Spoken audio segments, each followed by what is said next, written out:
Imagine waking up one morning, looking out your window, and realizing that 35 brand new houses have been built on your land. Not near it, not close to it, but right there where your property begins. That's exactly what happened to me. For years I had owned a huge piece of land on the edge of town. It wasn't just any land, it was special. My father had passed it down to me and I had plans for it. Some of it was farmland, some was forest, and a part of it held a small dam I had built to control the water flow from a nearby stream. That dam was my pride, my safety, and my leverage. But one day, while checking on my land, I saw something unbelievable. A homeowners association, HOA, had approved construction right on my property. Streets were paved, houses were lined up in neat rows, and families were already moving in. And here's the twist. They thought they owned it. At first I tried to handle it the civil way. I brought out the papers, the deeds, the proof that the land was legally mine. I went to the HOA demanding an explanation, but instead of admitting their mistake, they laughed in my face. Too late, they said. The homes are built. Families live here now. What are you going to do? Evict 35 families? I went to the city. Same result.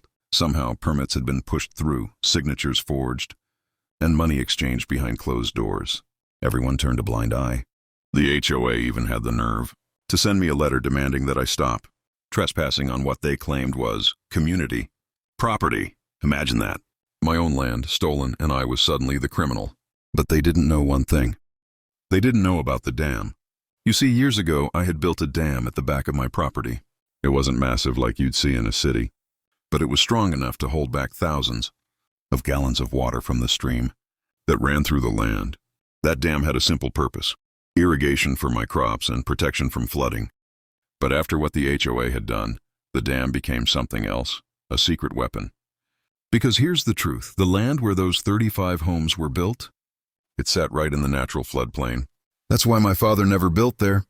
That's why the ground was cheap, ignored by developers for years. But the HOA didn't care. They saw open land and dollar signs.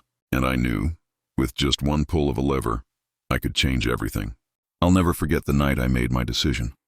The HOA had sent another letter, this time threatening to sue me if I didn't stay away from the community.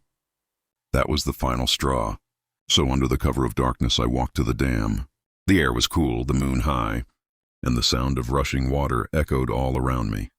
I stood there for a long time, thinking about my father, about the land, about the arrogance of people who thought they could take what wasn't theirs.